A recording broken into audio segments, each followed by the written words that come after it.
Friends, gardening with Ujjwala गार्डनमध्ये तुमचे स्वागत आहे. तर मी जे आधीच्या व्हिडिओमध्ये जे नर्सरीतून प्लांट आणलेले आहेत, तर ते मी कोणते कोणते आणलेले आहेत ते मी तुम्हाला दाखवलेलं आहे. तर ते मी आता लावून घेणार आहे. तर त्यासाठी मी माझ्याकडे ज्या आधीच्याच कुंड्या होत्या, तर त्या मी काही खाली करून ठेवल्या होत्या. म्हणजे त्यातील जी माती होती ती सुकवण्यासाठी ठेवली होती. 2-3 दिवसाच्या अगोदरच मी हे काम करून घेतलेलं आहे. मी आता या कुंड्याच्या बुडामध्ये मी माझ्या बागेतील जे वाळलेले पानं आहेत ते भरपूर असे भरलेले आहेत. म्हणजे कुंडीसुद्धा हलकी राहते आणि ही माती व्यवस्थित तुम्ही बघू शकता, मस्त अशी माती मी तयार केलेली आहे. त्यामध्ये गांडूळसुद्धा आहेत. म्हणजे यामध्ये मी जास्त प्रमाणात गांडूळ खत घेतलेलं आहे, तर त्यामध्ये काही गांडूळसुद्धा आलेले आहेत.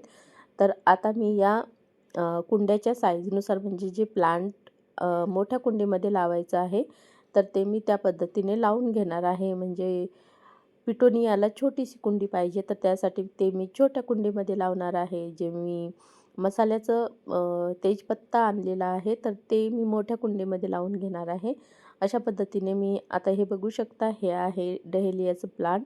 मस्त हेल्दी मोठं प्लांट आहे. तर त्यासाठी हे छोट्या पॉटमध्ये होतं, परंतु ते मी काढून घेतलेलं आहे, व्यवस्थित काढून घेतलेलं आहे. कारण हे प्लांट मोठं आहे आणि कुंडी छोटी होती, त्यामुळे मला हे काढूनच घ्यावं लागलं. आणि त्यासाठी त्यातील मी फक्त हे प्लांट व्यवस्थित काढून घेतलेलं आहे. त्याच्या ज्या रूट आहेत, त्यातील जी माती आहे ती थोडीसुद्धा मी काढून घेतली नाही. कारण हे कुंडी छोटी असल्यामुळे त्यात मातीसुद्धा कमी आहे. तर बघू शकता हे प्लांट किती मस्त हेल्दी असं आहे. तर त्यासाठी मी मस्त मोठी कुंडी घेतलेली आहे आणि त्यामध्ये मी आता व्यवस्थित असं हे लावून घेत आहे. अशा पद्धतीने मी हे डहेलियाचं एक प्लांट लावून घेतले. तर इथे बघू शकता, हे आहे मसाल्याचं तेजपत्ता. तर ते सुद्धा एक प्लांट मी लावण्यासाठी ही खूप सर्वात मोठी अशी 14 इंचाची कुंडी घेतलेली आहे. कारण हे प्लांट जे आहे मसाल्याचं तेजपत्ता, ते खूप मोठं असं होतं, तर त्यामुळे मी ही मोठी कुंडी घेतलेली आहे. तर त्याची कॅरीबॅग मला फाडावीच लागली, कारण ते व्यवस्थित असं निघत नव्हतं. आणि त्याची जर मी माती काढली असती तर त्याच्या रूटसुद्धा खराब झाल्या असत्या. म्हणून मी व्यवस्थित ती कॅरीबॅग अशी फाडूनच काढून घेतली. आणि हे प्लांट याचीसुद्धा मी थोडी पण माती न काढता ते व्यवस्थित असं या कुंडीमध्ये मी लावून घेते.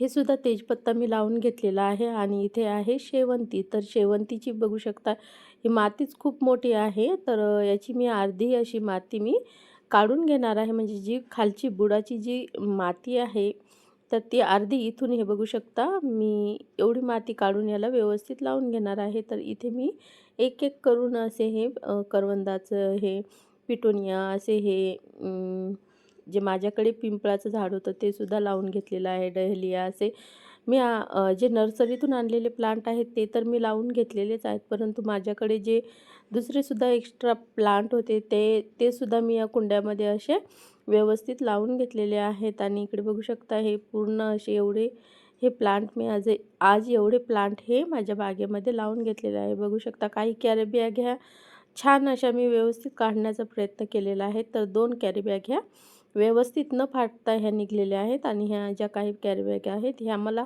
फाडाव्याच लागल्या, कारण जे मोठे मोठे प्लांट होते त्याची जर माती काढली असती तर ते खराबसुद्धा झाले असते. तर इथे बघू शकता, मी हे लावून घेतलेले आहेत. आणि अशा पद्धतीने मी हे माझे जे आधीचे काही प्लांट ठेवलेले आहेत तिथेच मी हे, जिथे जास्त ऊन येईल, कारण शेवंतीला तर फुले फुलण्यासाठी ऊन लागतं. आणि हे अशा पद्धतीने पिटोनियाला सुद्धा ऊन पाहिजे. तर त्या पद्धतीने मी हे प्लांट असे ठेवलेले आहेत. तर अशा पद्धतीने हे दिसत आहेत. खूप छान असे हे दिसत आहेत. जेव्हा मी प्लांट आणले त्याच्यानंतर 4-5 दिवसांनी मी हे लावून घेतलेले आहेत. आपण जर एकदमच आणले आणि लावले तर ते प्लांट खराब होण्याची सुद्धा शक्यता असते. तर इथे बघू शकता, हे एक एक प्लांट करून मी आता याला एकेका प्लांटला पाणीसुद्धा देत आहे. भरपूर असं पाणी देत आहे. Thank you. Bye. Happy gardening.